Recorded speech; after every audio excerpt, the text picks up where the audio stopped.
दादा चाव्या तुमच्याकडे आहेत तिजोरीच्या आणि तुम्ही योग्य पद्धतीने तुम्हाला मिळतोय तुमचा वाटा असं आपण मान्य करूयात. दोन ठाकरे एकत्र आलेत या परिस्थितीमध्ये आणि युतीची घोषणा झाली आहे. ठाकरेंची युती ही जाहीर झालेली आहे.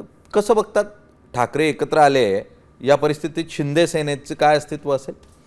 मला सांगा कुठं ठाकरे एकत्र आले? मी तर पाहिलं नाही कुठं ठाकरे एकत्र आले. मीडियामध्येच तुम्ही मीडियावालेच बोलून झाले ठाकरे एकत्र आले. बरं, कोणी एकत्र आलेलं नाही आहे. माझा प्रश्न आहे आपल्याला. आत्ताच मी पाहता पाहता टी व्हीमध्ये पाहिलं की राम लक्ष्मण ही जोडी आता एकत्रित आली आहे. अरे राम लक्ष्मण कधी विभागला गेले होते का? कशाला तुलना करता त्यांच्याशी? दुसरं एकत्र आले म्हणजे काय? जेव्हा बाळासाहेब ठाकरे यांची शिवसेना होती तेव्हा राज ठाकरेंनी मनसे हा वेगळा पक्ष स्थापन केला.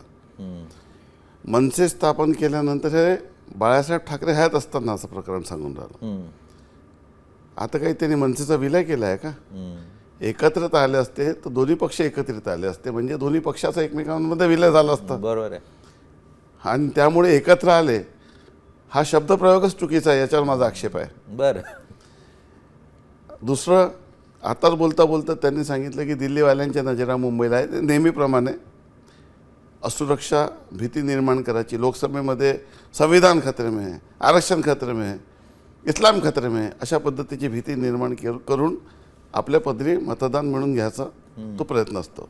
आताही मुंबई माझीत लक्ष्य तोडणार आहे, मुंबई आमच्या हातून हिसकणार आहे, हे जे त्यांची भावना ते परत जे परसेप्शन आणि नरेटिव्ह सेट करण्याचा प्रयत्न करत आहे ते आता फार जुनं झालेलं आहे. ते काही आता चालणार नाही. आता स्वतःच्या युती म्हणजे आता युती झाली असं म्हणता येईल कदाचित. तर त्या युतीचं क्रेडिट देखील ते वर देत आहे की त्यांच्यामुळे आम्ही युती केली, आमच्या भांडणापेक्षा महाराष्ट्र महत्त्वाचा आहे असं आता बोलले. म्हणजे याचा पूर्वी महाराष्ट्र महत्त्वाचा नव्हतं जेव्हा तुम्ही भांडले, आणि भांडण होतं हे तर तुम्ही स्वतः एक्सेप्ट करून राहिले. त्यामुळे फक्त मुंबई महानगरपालिका काबीज करण्याच्या आणि ते आपल्या हातून जाऊ नये यासाठी हे ॲडजस्टमेंट आहे. एकत्रित झाले असते दोन्ही पक्ष एकत्रित आले असते. एक तर राज ठाकरेचं मनसे यांचं उभाटा झाला असता किंवा उभाटाने मनसेमध्ये विलय केलं असतं.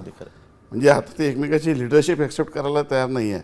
दोन्ही पक्षाचे नेते आपापला झेंडा आपापला चिन्ह वेगवेगळं ठेवत असतील तर ते एकत्रित आले असं म्हणणं हे कुठल्याही मराठी भाषेच्या शब्दकोशात योग्य नाही आहे. त्याच्यात मला असं वाटतं की त्यांची युती झाली आहे असं म्हणणं जास्त योग्य राहील. ठीक आहे, आम्ही युतीच म्हणतोय त्यामुळे युती झाली असं आपण मान्य करूयात.